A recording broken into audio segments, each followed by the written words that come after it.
ओम नमः शिवाय। राधे राधे एवरीवन। आज की वीडियो में मैं आपको महाशिवरात्रि की व्रत कथा सुनाऊंगी। तो चलिए महाशिवरात्रि की व्रत कथा शुरू करते हैं। प्राचीन काल में एक बहिलिया था जो नित्य प्रतिदिन अनगिनत निरपराध जीवों को मारकर अपने और अपने परिवार का पालन पोषण करता था। एक दिन पूरे जंगल में विचरण करने के बाद भी जब उस बहिलिये को कोई शिकार नहीं मिला तो वह शुभदाकुल होकर एक तालाब के किनारे चला गया।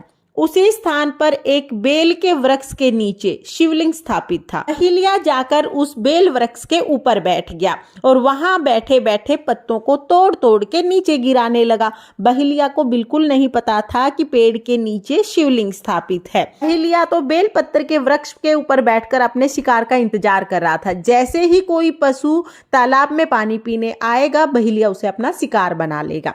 ये सोचते सोचते बहिलिया बेलपत्र के पत्र तोड़ तोड़ कर नीचे गिराने लगा। बहिलिया जो बेलपत्र गिरा रहा था वो सीधे शिवलिंग पर चढ़ रहे थे और पूरा शिवलिंग बेलपत्र से ढक गया।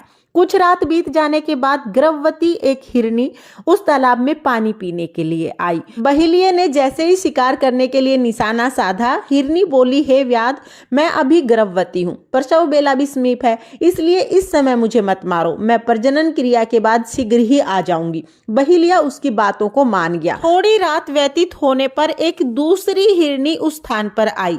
बहिलिये के निशाने साधते ही उस हिरनी ने निवेदन किया कि मैं अभी ऋतु क्रिया से निवृत्त काम हूं, इसलिए मुझे पति समागम करने दीजिए, मारिए नहीं, मैं मिलने के पश्चात स्वयं तुम्हारे पास आ जाऊंगी। बहिलिया ने उसकी बात भी स्वीकार कर ली। रात्रि के तृतीय बेला में एक तीसरी हिरनी छोटे छोटे बच्चों के साथ उस जलाशय में पानी पीने के लिए आई। बहिलिया ने जैसे ही निशाना साधा तो वो हिरनी बोली, हे व्याध, मैं इन अपने छोटे छोटे बच्चों को संरक्षण में छोड़ आऊं, मैं एक बार इनको इनके पिता के पास छोड़ आऊं, मेरे आने के बाद तुम मुझे मार डालना। बहिलिये ने दीन वचनों से प्रभावित होकर उसे भी छोड़ दिया।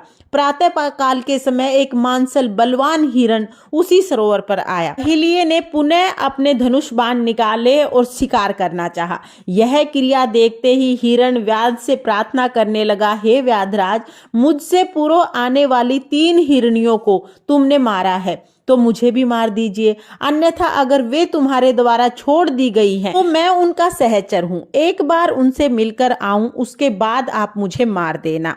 उस हिरण की करुणा भरी बातें सुनकर बहिलिये ने उसे भी छोड़ दिया। वो पूरी रात जागरण में और शिव प्रतिमा पर बेलपत्र चढ़ाने में व्यतीत हुए और इसी कारण से बहिलिये का हृदय परिवर्तन हो गया। वह निर्दयता से कोमलता की तरफ बदल गया। अपनी हिरणियों से मिलने के बाद वो हिरण अपने पूरे परिवार के साथ बहिलिये के पास आया, लेकिन उनकी सत्यवादिता को देखते ही बहिलिये ने अहिंसावादी होने का प्रण ले लिया। बहिलिया बहुत ज्यादा प्रभावित हुआ।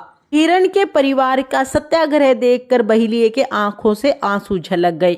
उसने संकल्प किया कि वो कभी किसी जीव को नहीं मारेगा और अपने पहले के कर्मों के लिए पश्चाताप करने लगा। इस पर सभी देवताओं ने बहिलिये की बहुत प्रशंसा की और शंकर भगवान ने 2 पुष्प विमान भेजकर बहिलिये तथा हिरण के उस पूरे परिवार को शिवलोक का अधिकारी बना दिया। ज्ञानतावश उस बहिलिये ने शिवरात्रि का व्रत किया, रात्रि जागरण किया और शिवलिंग पर बेलपत्र चढ़ाए।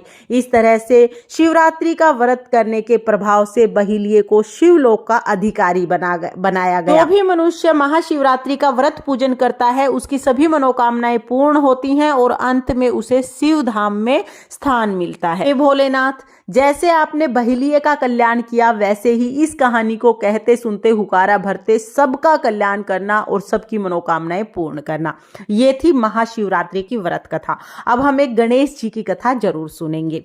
एक गांव में एक बुढ़िया रहती थी। बुढ़िया रोजाना गणेश जी का पूजन करती थी। रोजाना मिट्टी के गणेश जी बनाती, रोजाना गल जाते। बुढ़िया के घर के सामने एक सेठ की हवेली बन रही थी। बुढ़िया ने जाके कारीगर से कहा, कारीगर मेरे पत्थर के गणेश जी बना दो। कारीगर बोले, बूढ़ी माई, जब तक आपके पत्थर के गणेश जी बनाएंगे तब तक तो हमारी दीवार बन जाएगी, हमारे पास समय नहीं है, आप किसी और से बनवा लो। बूढ़ी माई को बहुत बुरा लगा। मन में सोचा, भगवान करे तुम्हारी दीवार टेढ़ी हो जाए।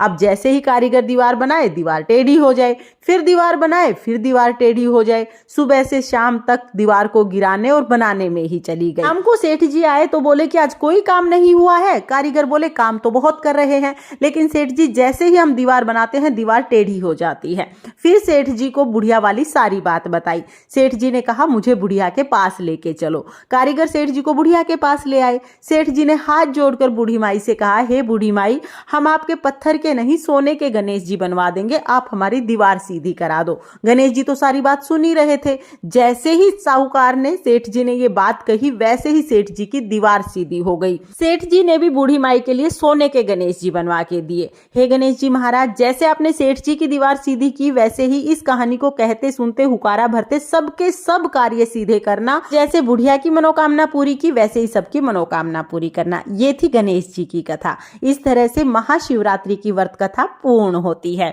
ओम नमः शिवाय। राधे राधे।